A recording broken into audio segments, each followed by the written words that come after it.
The presenting sponsor for OnEducation is Classcraft. The school year is winding down and Classcraft is here to help teachers continue to make their classes relevant and meaningful. During the month of May, all new or existing Classcraft Premium users can get their summer subscription for free. That's 14 months for the price of 12.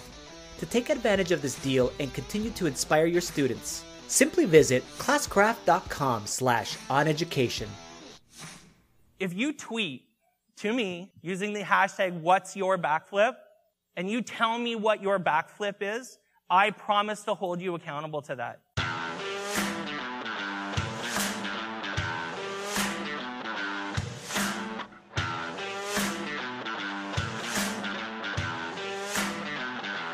Welcome to OnEducation. I'm Mike Washburn. And I'm Glen Irvin. Friends, we have an awesome pod for you today. We're going to recap the Connect 2019 conference in Niagara Falls and discuss a new educational game app from ABC Mouse that is making waves. Thousands of teachers walked out this week in North and South Carolina. We'll talk about what they're hoping to get out of that. We'll cap off this week's show with the audio from Mike's Connect Spotlight Talk. So I'm in Saskatoon, Saskatchewan. Saskatoon. I had never even heard of it until you just texted me that they name. have an international airport and everything, man. It's a real city. I asked how many people live here when I was in the cab because I didn't know, and it's just under 300,000. That's significant. That's a lot of people. It's a big city. Yeah. I haven't been to Saskatchewan in probably a decade. I forgot. I sent you a picture. I forgot how flat it was here. Like you can see for hundreds of miles. It's like the prairie, right? Yes, it's north of Montana and North Dakota, I'm guessing. That's exactly right. All right. Yeah. Yep. So Saskatoon is north of the capital. So the capital city of Saskatchewan is Regina, and then it's an hour and a bit north of Regina, I think. So I mean, it's definitely smack dab in the middle of the prairies. But I had a 3-hour flight delay. Flying basically sucks. I Do you like to fly? I don't mind it versus driving. I mean, if I have a choice, but yeah, it's not very fun. All the delays and all the crampedness, the flights themselves. Totally ruined I had a plan. I had a plan and everything. I was going to get here. It wasn't going to ruin our schedule for recording the podcast. Everything was going to go perfectly. And then I got a 3-hour delay. And all they gave us was they gave us a $15 voucher for food. So I got to eat at least on there.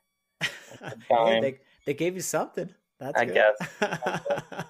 So I'm here all week. I'm here in Saskatoon tonight, Monday and Tuesday. And then I'm here with Brian Aspinall and who else is here? I think Jennifer Casatod is here. So I was just with her last week. But she's here as well. And then we're not flying together, but actually Brian's going home, but Jennifer and I are both also going to a conference in Winnipeg Wednesday, Thursday. So busy week. Yeah, a lot of travel. Lots of travel. Of jumping from city to city. Yeah. Yeah, it's getting a little crazy. I'm home for over a month after this though, so. Yes, and then it really gets crazy.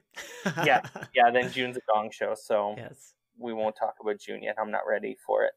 Happy Cinco de Mayo. I guess it's a thing. Happy Cinco de Mayo. It's a big thing.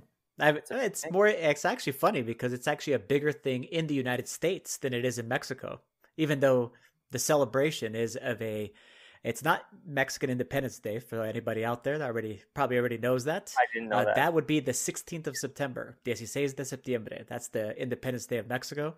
But Mexico has a long history of a lot of different types of battles, including this one. It was called the Battle of Puebla, and this is the celebration of that specific thing. It's really celebrated heavily along the border towns, I would say, especially, and then in the United States in the Southwest, I would say it's huge.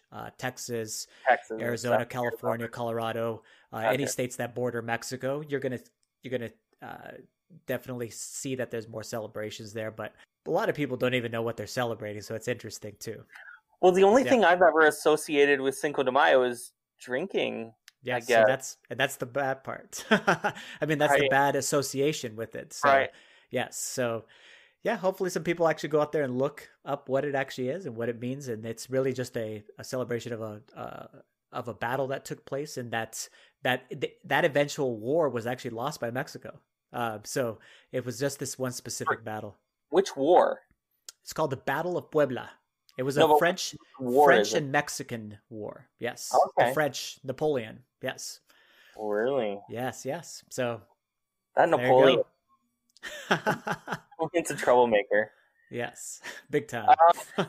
So we both kind of caught on to this article, or this, I guess it's called Age of Learning School from ABC Mouse, which we've run into a couple times in the past.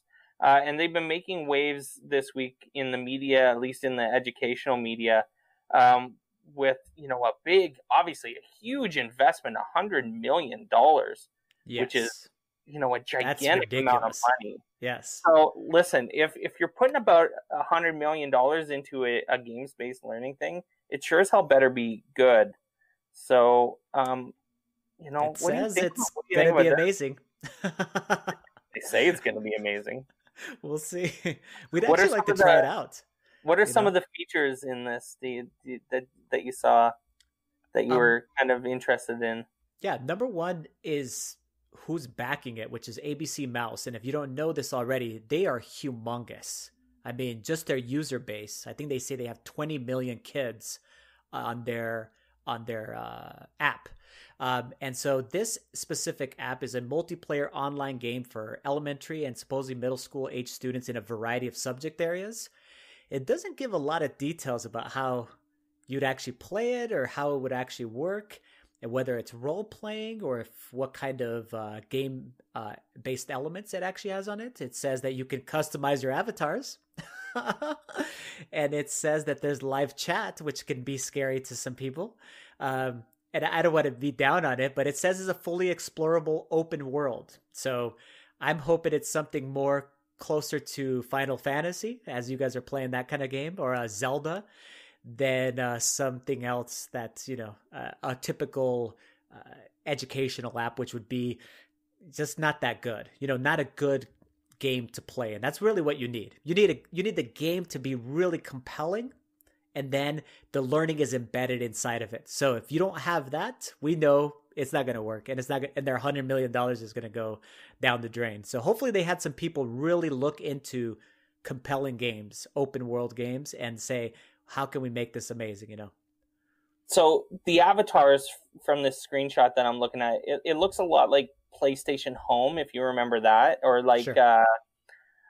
It's got like a cartoony, a little bit oversized, almost like a Wii. What are the Wii U, Mhm. the Wii avatars? Yes. They kind of look like the Wii The big avatars. heads. So Yes. definitely geared towards kids, obviously. Yes.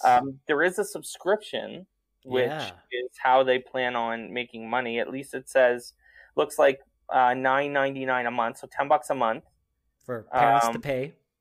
for 3 students. An account for 3 students is $9.99 a month. So, a normal sized family could pay $10 a month and have all of their kids on it, or whatever the average size family. Yeah, I mean, I'm with you on the whole. I'll tell you, some of the best games in the world were made for less than $100 million. Right? I mean, Yes. when you think about some of these The indie games. big games, well, I mean, not even indie games, but like even some of these other just kind of normal, really good games. Like $100 million is a giant budget, is I guess the point. Yes. And hopefully they've got some people saying, let's make the game better be good. Because if the game's not good, then all the kids do is look at it as a glorified textbook, and then it falls flat. It can't be a Big glorified time. textbook, and that's what most games-based learning things are. We talk about this all the time, and we talk to people who talk about this all the time, and we all agree. If it's just a a turd with sprinkles on it, then it's still a turd. It's There, I still said one, it. huh? So who cares if it's just a glorified textbook? So hopefully it's good. I wouldn't mind getting a shot at looking around in it. So maybe we'll reach out to them and see what we can do to play around on it. For sure. How's that Man. Yeah, big time. I'd like to do that. So lots of interesting protests going on, North and South Carolina. I was at Connect, and I was hanging around a fellow named Harry who was from North Carolina, and he actually pinged me on this, that this was happening again. So last year, teachers in the Carolinas all went out when a lot of those other kind of teachers were going on strike in all those other states. But they've went back out because I guess a lot of their, concerns aren't being met. And it's not all about money. These are rarely about money, like entirely. Of course, they are about money a little bit, but it's not all about money, right? No, number one is just the lack of respect in the profession.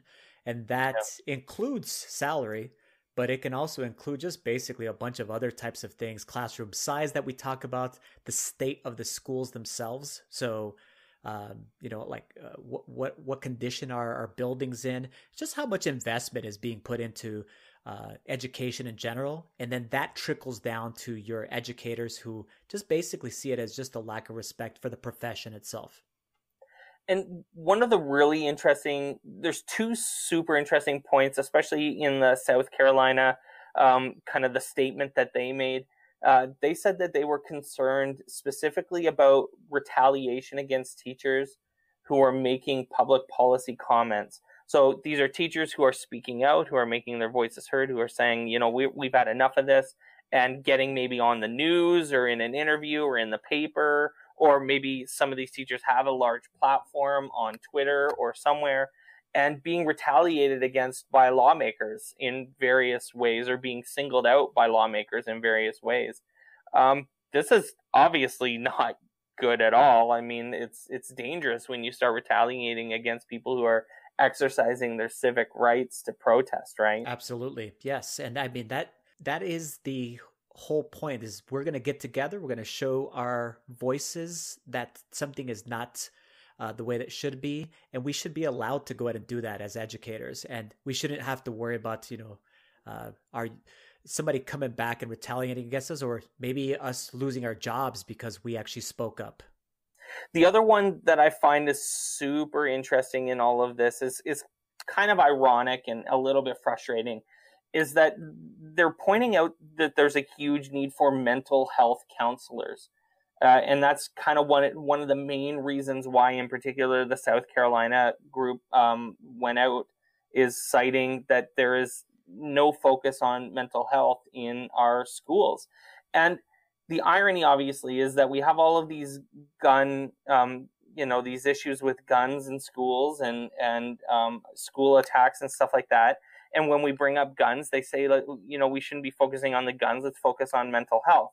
And then the irony, obviously, is that mental health isn't even being focused on either.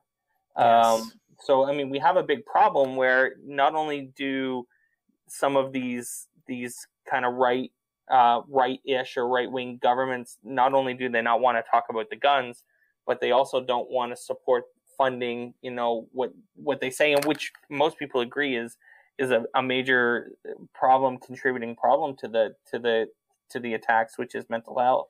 Yes, I mean that would be the root of this, right, of a lot of these issues, is just our students lack access to consistent mental health in all of their schooling, from when they're in elementary school all the way until when they're in secondaries. And then also being able to use those mental health counselors and social workers to be able to go ahead and form a better community within the schools, because they can be proactive then too, not only in one-on-one type of therapy settings, but a lot of these people are amazing at creating environments within the school so you can actually build that connectedness so that you don't lose kids that have the potential then to go ahead and then commit an act of violence then. So, yeah, I mean, we've promised to keep track of this stuff, and so we do, and hopefully it informs you and helps you, look into it and pay attention to what's going on. We'll, as things progress, we'll just keep talking about it because I think it's important to bring up. I was, I'm at a conference this week. I was at a conference last week in Niagara Falls, Connect 2019. Connect is basically, it's the biggest conference, ed tech conference in Canada. arguably, but it's pretty close.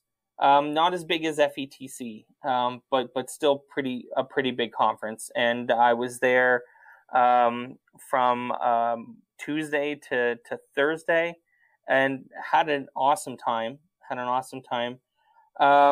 Some really interesting things. The Ignites were really good. I love Ignites. Have you ever done an Ignite?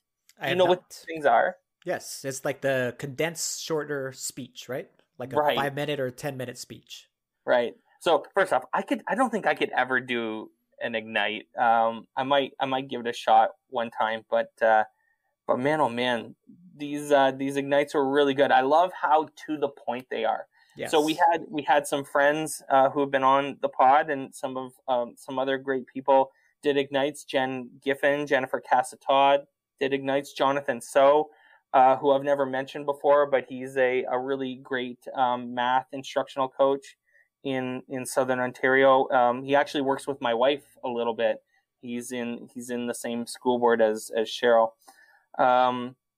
And the Ignites were really, really, really good. Super passionate. You have to kind of just bring it, right? With an Ignite. Oh yeah. Big right. Time. Get to the point and land it. It's like deliver it. Yes. Yeah. It's pretty hectic. So one of my favorite Ignites actually is Dr. Haskell does one on blowing up the gradebook. Go look it up on YouTube, everybody. It's freaking awesome. It's a 7-minute little quick speech. Maybe it's 5 minutes. But it's powerful and compelling because he's telling you, this is wrong. We need to quit doing this, and we need to blow up the gradebook. It's really good. Awesome. That would be great. Some really lots of cool Minecraft stuff was talked about. There were some pretty neat Minecraft sessions that I sat in on. I'll probably be talking about Minecraft a lot more in the next little while. There's some pretty cool stuff going on behind the scenes that we'll want to talk about. And in general, it's just a great time hanging out with all of these people, getting to know them a little bit more, because it's just like every other conference, right? You know these people on Twitter, but you don't know them, personally, and you don't hang out with them. So Dr. Jennifer Williams was there, and again, Jennifer Cassatod, and a bunch of other great people. So Connect was pretty great. It was a lot of fun. And one of the cool kind of things about Connect was that I had a chance to do a big speech. They called it the spotlight speech. So yeah. So when we come back, we pulled the audio from that talk, and we're going to share it with you next. So stay tuned. Do you have plans to attend the ISTE conference this summer? Come one day early and participate in the Best Hidden Gem conference in the United States. Badge Summit 2019 will take place on the Temple University campus in Philadelphia, Pennsylvania on June 22nd. There will be lots of wicked smart educators to collaborate with on topics such as digital badges, credentials, gamification, and more. To learn more about Badge Summit, simply visit bit.ly/Badge Summit.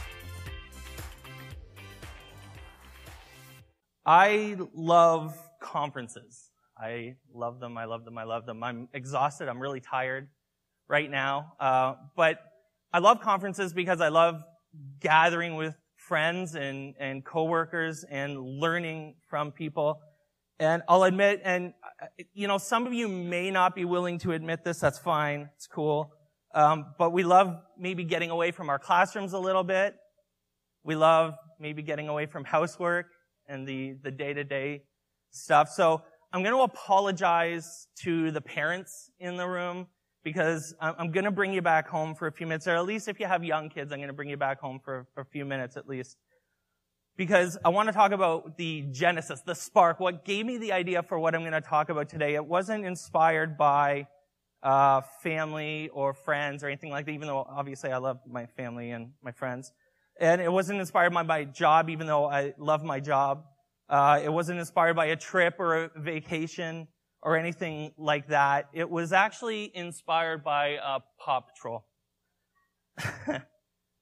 I need to devote some time this morning to how absolutely psycho this show is. Paw Patrol is the craziest show in the world. And so if you don't know what Paw Patrol is a show about a boy named Ryder who has a bunch of dogs that talk. And they live in a giant tower, a huge technology tower. It's got a whole bunch of stuff in it. And the dogs drive really cool cars, amazing vehicles. And they have boats. They have a yacht. This kid has a yacht somehow. I don't have a yacht. They have a bus, a giant bus with like a huge TV in it. He has no parents. I don't know how this happens, right? He's obviously clearly loaded. I could use some of Ryder's money. And he and his dogs are in the service of some of the most incompetent human beings on the planet. If you've ever watched Paw Patrol, basically the story is that there's these people that live there and they constantly screw up.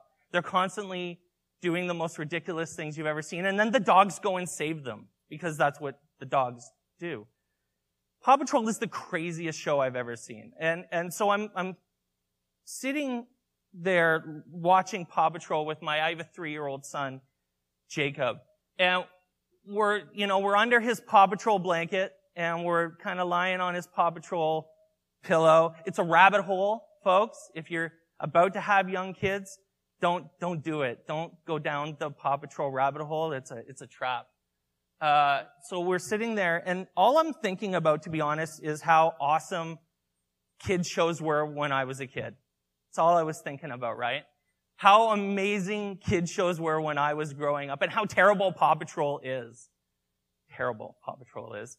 And all I could think about was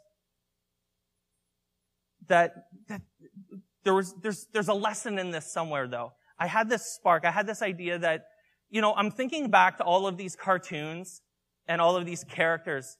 And I'm thinking about my talk today and what I was going to say. And I was thinking about failure. So I'm going to talk a little bit about failure. I'm going to talk a little bit more about the getting up than the falling down. But the best examples of failure in my mind when I was thinking about this came from cartoons. In particular, Wile E. Coyote, Tom from Tom and Jerry, and Sylvester the Cat. These guys are experts at failure. I mean, look at them. We got anvils. We got falling down cliffs. We got, massive explosions. I don't know how many times they've died, but obviously, it's not going well for them. But they constantly keep trying, right? Constantly trying to catch their, Tom or Roadrunner. And my wife would like to have me remind you that, we don't actually want Tom and Jerry to win. So we're going to ignore that little point. We don't want Tom and Jerry or Tom to catch Jerry. But if there's I don't know of any better example of failure and trying constantly again. It happens every episode than this. And, so I thought about this and it reminded me of how I wanted to frame my talk with you today. And that's that as educators, we need to reframe failure. We need to reframe failure, not in the context of falling, but in what we do after. So this is what I'm going to talk to you about today. My name is Mike Washburn. I'm the head of curriculum and training for Logix Academy. I'm the host of OnEducation podcast. I am a computer science educator, technology. There's a lot of stuff. You can read it. I'm not going to repeat it all for you. But I'm going to talk to you today about falling down and getting up, and it starts with a conversation about backflips. So there's some amazing lessons in this video. I knew right away, as soon as I saw this, how I wanted to frame my talk. And my hope for today is that when you come away from listening to me and thinking about this, that you're going to feel inspired, you're going to feel engaged. Hopefully you're even going to feel like you're held accountable. We're going to talk about that in a minute. I want you to start thinking about what your backflip is. We're going to get to that. When I started my job as a computer science teacher, first off, I was a history major. And I was convinced when I did my B.Ed that I was going to teach history. I was going to teach high school history. I was absolutely determined to do that. And when I got my job teaching computer science, I was asked, how did your history major, what are you doing teaching computer science? And I always respond with luck. I got lucky. And it's, I've made a history of learning new things and trying new things. I've never been afraid to try something. I've never been afraid to screw something up. In fact, I'm a friggin' expert at it. I've never been afraid of making mistakes. When they said, do you want to teach computer science? I said, hell yeah. I knew about code.org. I knew about Scratch. I knew, a little bit of Photoshop. I could take a good picture. I was going to teach all of these things, and I wasn't afraid to try. And I hope that you think about that as well. When I have a couple stories about my first couple times my first year of teaching computer science. The first time I did a video assignment. I decided I wanted to do a video assignment with my grade 6s, 7s, and 8s. And it was awesome. Like, in my mind anyways, it was awesome. It had everything that you could think about that would be awesome about doing a video assignment. It had student choice. I let them choose who they wanted, what type of video. I let them choose the medium and the style. I let them talk about whatever they wanted to talk about. They could act it. They could do a video using like PowerPoint or Prezi or whatever. The rubric, the assessment was great. It had peer review. It had all of the awesome things that you would want in a great assignment. And so even though, there it is. That's what I was looking for. This is what I felt like when I did that assignment. I thought I had everything down. I had this. My problem was I taught about 400 kids.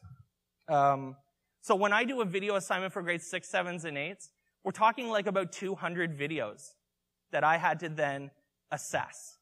And I hadn't really thought that through yet. I hadn't really thought about the fact that I was about to get to school at 6 in the morning, and I was about to not leave school till about 6 or 7 at night, every night for about 2 months. That I was in school during recess and at lunches, helping the kids finish their work, do these videos, guiding them, mentoring them through the process. And it's funny because I set a limit on the time, and I said about 2 minutes. Let's make your video 2 or 3 minutes. Tell me what you've learned in 2 or 3 minutes. But I worked at a school full of go-getters. These kids were just powerhouses. So you can imagine how long some of their videos ended up being. And so when you get 7-minute videos from half the class, you're in trouble. You're basically spending a lot of time assessing. When I started the podcast, so we started OnEducation about 1.5 years ago now. Didn't know anything about how to start a podcast. Didn't know what to do or how to do it. Didn't know the technology we needed. Glen, Irvin, my co-host, lives in Minnesota. We didn't know how to talk to each other properly and professionally. We wanted to do this podcast in a way that was super high quality. And we screwed up so many times. So many times. But we just decided, we're going to just do it. Let's just do it. Let's not worry about the problems. Let's not worry about the challenges. Let's just start solving the problems. We didn't really know how to start it. We didn't know what we were doing. We just wanted to give it a shot. Just wanted to give it a shot. I have some pretty brutal stories of screwing up the podcast too. We had a guest who was scheduled, at the time probably our biggest name guest. And he thought that he was on the next week, and I thought I was being stood up. And I got pretty pissed off, to be honest, with this person, and sent him a message saying, "What are you doing, man? We got a schedule to keep." And fellow was so gracious. He dropped what he was doing. He had a whole day planned with his family. He just drops what he's doing, and he says, "Okay, I'll come on the podcast." He crushed it. It was absolutely amazing. And I'll tell you, if you ever get a chance to meet Don Wedrick, spend as much time with him as you can, because he's a super class act. He came on, he crushed the podcast. I was completely wrong. So not only had I really pissed off Don, which you don't generally want to do, but it was a giant mistake. It was super unprofessional of me, and we've learned lessons from that. We also have an infamous, if you've listened to the podcast at all, we have an infamous, we talk about it every once in a while, an infamous episode 0. The episode that no one's heard. The episode that no one's heard. We recorded an episode and we sent it out to our friends and our family, and we asked for feedback. We wanted to find out, what we needed to do right, what we needed to fix, what we needed to improve. So we sent it out, and boy, did we get some pretty crappy feedback. It was really, really bad. It was really bad. And we used that episode 0 as our springboard to improving. And even though we didn't have any background, we weren't sure how to start, we still just went for it. And, the lesson that I took from that was that, just like my video assignment with my kids and episode 0 of the podcast, sometimes the things you're going to do when you innovate aren't going to go well. They're just going to go off the rails. Okay? They're going to go sideways. That's cool. It's part of, you wouldn't be innovating, you wouldn't be innovators if you weren't willing to let things not go well from time to time. I can't think of a better kind of case study example of failure and being totally thrilled with it than when Elon Musk blows up rockets. No one's more excited about losing billions of dollars than Elon Musk. And for the record, rapid, unscheduled disassembly is the raddest way I've ever heard someone describe a massive rocket explosion that just cost me a couple $100 million. I've never seen anyone refer to it as that. It's awesome. But I'll tell you, every time, so between like 2013 and 2017, they failed a ton. Every rocket they tried to land just exploded. And he was excited. He was asked, how do you feel? And he's like, I feel great, man. This is awesome. We learned a ton. And now you have, and I wish I'd put it in here. But they have these videos of, you see these rockets just landing in tandem with each other, and it's the coolest thing you've ever seen. There's no more inspiring thing for me right now than space and what these guys are doing. And it's because they just constantly blew up rockets for years, and had, rapid, unscheduled disassemblies. Man. Oh, man. The point of all of that is this, that you don't have to have a background in something to try something. You don't have to know how to create a podcast to actually just go and start creating a podcast. You don't need to be a computer science major to be a computer science teacher. Okay? Having no background, if that's the best you can give me for why you're not trying something new, it's just not good enough. That's not a good reason for you to not do something. Having no background it's just not good enough.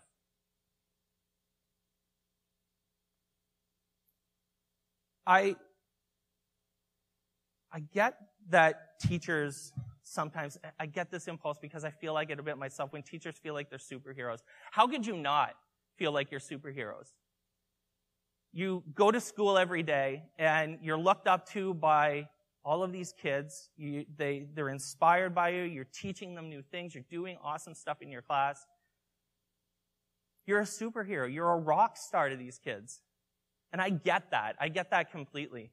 I understand what that feels like. But I think it's important that we remember that you're still human beings. You're still people, and it's okay to ask for help. I love the image of him pulling out this mattress because he knows that he needs to have a little bit of reassurance. Just a little. Not a ton. It's still hurting like hell, you can see. But he pulls out this mattress because he just needs a little bit of help. And you shouldn't be afraid to ask for help. I had a youth pastor when I was a teenager who used to talk about being teachable. And I love this word. I love the idea of being teachable. This is the concept, the idea that, we can all, I'm a self-learner. I learn a lot of things just on my own. I taught myself Photoshop. That's how I improved. I learned how to code on my own. But I think that there's an incredible skill to being teachable, to being someone that can be shown something and have an open mind, who can be willing to be given feedback, even constructive criticism. That skill of being teachable, I think, is something that teachers lose a little once they become teachers. I would even dare to suggest that, in your first couple years of teaching, I think being teachable might be one of the most important skills that you could possibly have. The willingness to stand and say, I don't know this, but I would love to find out how I can learn more. Can you help me? I think that being teachable is an incredible skill and that we need to be more teachable. My phone keeps turning off, guys. I also get that innovation is frustrating. I get that when you make mistakes, you can get a little upset, you can get angry, you can, when you don't have solutions, when you're looking for that one thing to solve a problem, frustration is completely normal. And I think that I tend to use, I'm going to go back. I tend to use frustration a bit as a motivator. I work best when I'm angry. It's kind of weird. Not in a super rage machine angry, even though I'm known for that sometimes on the podcast.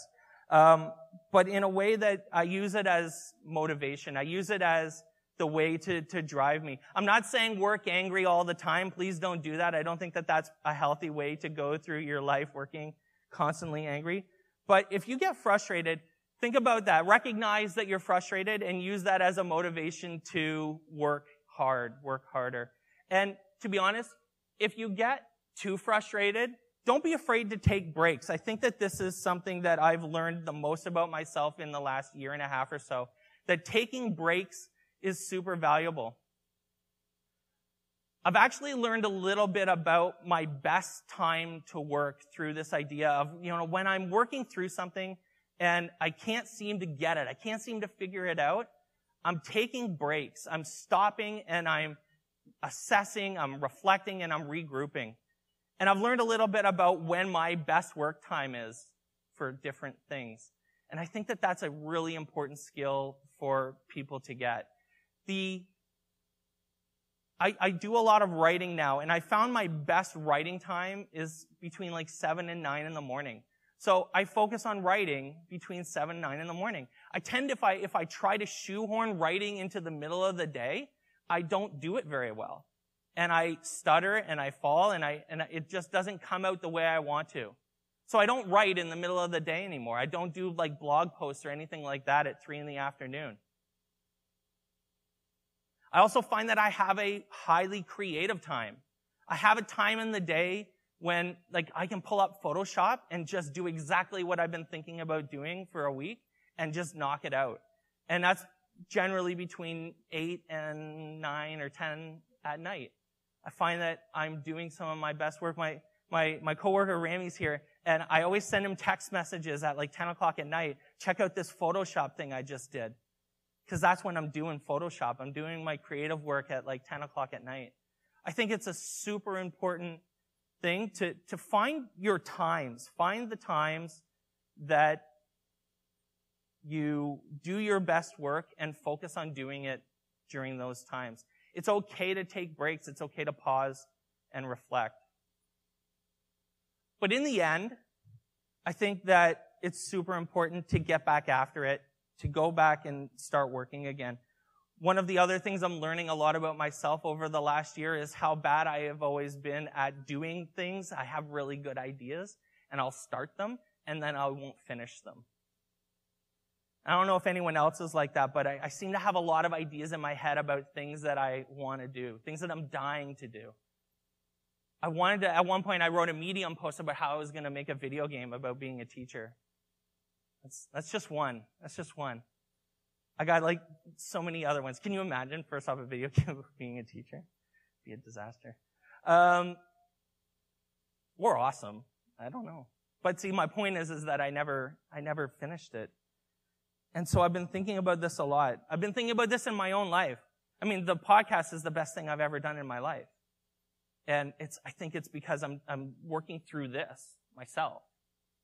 Right? I have tended to stop doing things. I've tended to take breaks and then, just perpetually take a break from that thing if it hasn't went my way. So I think it's super critical to get back to it after your break. I want to tell a bit of a story about how I got here. And when it comes to backflips, kind of the punchline of all of this is like my ultimate backflip. So teaching is my second career. I was an industrial salesman. I sold steel. I traveled across Canada selling metal to factories and maintenance shops. And I traveled a lot. I traveled all over the place. And then I had a child. I had my first son, Isaac. And when Isaac was born, I stayed home for a week or two. And then I had to go back out on the road. I had to go to Winnipeg. And, I mean, is there any people from Winnipeg here? I had to go to Winnipeg. And it was rainy, and I don't know the city very well. And it was rainy, and it was really cold. So I basically ended up sitting in my hotel room. I wasn't with anybody. I was alone. And I had a 5 or 6 week old son at home. And I realized that I couldn't, I got on I think it was Skype, whatever it was that you did when you wanted to video call someone in 2008. And I was crying. I couldn't believe that I was in Winnipeg when I had a 6 week old son at home and a wife who needed my help.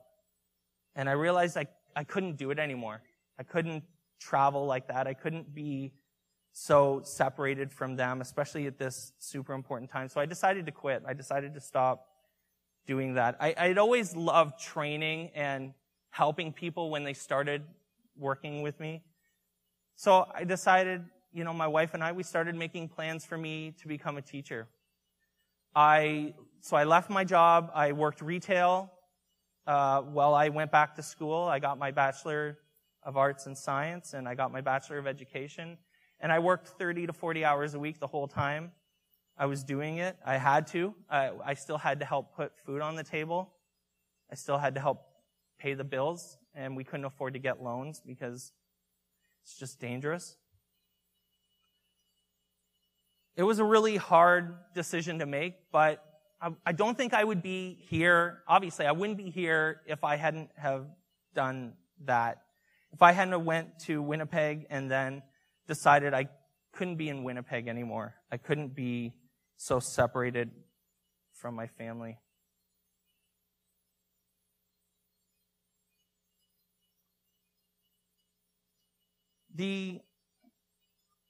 I was at a conference just last week talking with a friend, and he stood beside me and he said really quietly, because he was about to say something that was really tough to hear.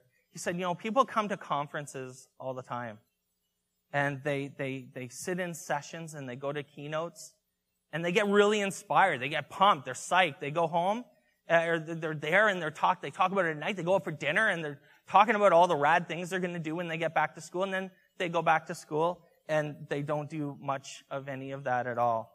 And I think some of that is true. There's a bit of a lesson in that. I think that some of that is true. There are a lot of things that you can't control when you go back to school. All these ideas that you want to do. You want to buy a whole bunch of, you go to the vendor hall and you see all these cool stuff, and then you can't buy them because someone says no, or you don't got a budget. I get that. But there are things that you can do coming from here that are only being stopped by you being willing to actually do them. To actually take a chance to do that backflip, for example. So I want to talk about that for a minute. I want to talk about what your backflip is. Because I've shared some of mine this morning. I've shared some of mine with you. Everyone has things that they've wanted to do in their lives, that they're wanting to do now, that nothing is really stopping you from doing it.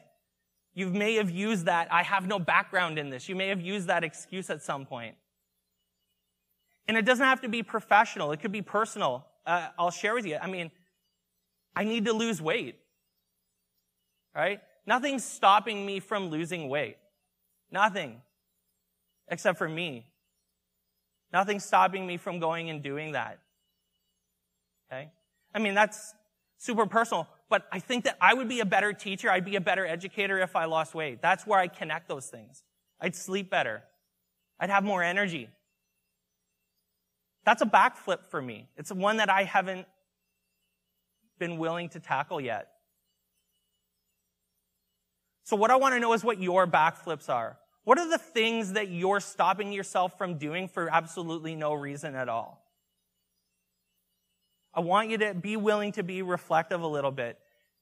Teachers, we ask our students to be reflective constantly. We ask them to think about what they're learning and think about how they're doing in class. But I'm sitting here and I'm asking you guys to be reflective yourselves about what your backflips are. What are the things that you're stopping yourself from doing? What are the things that you haven't done yet? What is that one thing? Man, I've always wanted to do that thing. I've always wanted to do that. But you haven't done it for, I don't know what reasons, but especially the ones that you know you could do. Maybe it's the same as mine. Maybe you need to lose some weight. That's cool. That's a backflip. That's a big one. You know how I know it's big? Because I haven't done it yet. And I want to make a promise because I think that we go to these conferences and we get really excited about all of the things that we think we're going to do and we say we're going to do and we promise ourselves that we're going to do and we talk to our colleagues, we go out for dinner and we're jazzed. And then you go home and you don't do them. They just drop off the plate. You get back to school and you got tons of stuff to do that you didn't do because, you weren't in class for 3 days. And I think the problem is accountability. I think we all go our own separate ways, and we're very rarely held accountable for all the things that we would like to do. So I'm actually going to do something, that I can't believe I'm doing, but I'm crazy enough to want to do this because I believe in this so much. If you tweet to me using the hashtag what's your backflip, and you tell me what your backflip is, I promise to hold you accountable to that. I promise. You tweet to me what your backflip is. I don't care what it is. I don't care what it is. Maybe I can help. Maybe I can put you in contact with other people that could help. I know people that have a lot of cool experiences. They might be able to help you. But I promise to actually follow up with you. I've created an if this then that trigger. Every time, if you're doing it now, if you're doing it later, every time you tweet with what's your backflip, it's being recorded in a Google Sheet right now. And I promise to go through those, and I promise to reach out to you and find out how you're doing. Maybe it's in a couple weeks. Maybe it's in a month. I'll give you some time. But I want to actually hold you accountable. I want you to go home and do that thing. Go home and do that thing that you've been not doing for whatever reason you've been not doing it. I told you that I just told 150 people, 100 people that I need to lose weight. Right? I'm not afraid of being held accountable myself. And I want you guys to think about what your backflips are. Think about that thing that's stopping you from doing whatever it is that you want to do. And don't be afraid to screw up. Don't be afraid for it to go off the rails. Don't be afraid to take breaks. Understand that frustration is normal. Understand that frustration is a normal part of innovating. You know, understand that sometimes you blow up rockets, but eventually they land on the ground. Okay? But understand that I am personally committing to you that I'm going to follow up with you. I'm going to find out what your backflips are. You're going to tell me, and we're going to do it together. It's a promise I'm going to make.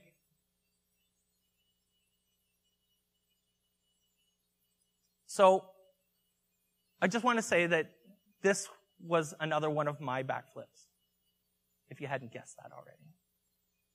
And I may not have landed it completely. I obviously didn't. I didn't crush it. But I'm sure as hell going to get up, and I'm sure as hell going to try to do it again. Because that's what you do when you're trying to do something that you've never done before. So I hope you guys have a great rest of your day. Thanks for coming out. I hope to hear your tweets, and we'll see you soon. My name is Mike Washburn. Thank you very much. Thanks for listening to OnEducation. My name is Mike Washburn. My co-host is Glen Irvin. Want to get in touch with us? Check out our website at oneducationpodcast.com. You can tweet us at oneducationpod. Glen is at Irv Spanish on Twitter. I can be found on Twitter at Mr. Washburn. You can find us on Facebook by visiting facebook.com/oneducationpod. We're also on Instagram at oneducationpod. If you're enjoying the show and think others would too, we'd be thrilled if you shared it with them. Please leave us a rating or review in Apple Podcasts or on the Google Play Store. When you leave a rating, it gives our rankings a boost. This helps others discover the show. We want to thank our presenting sponsor, Classcraft, for supporting us. Check out classcraft.com/oneducation to learn more about them. Thanks as always for listening. Stay awesome. See you soon.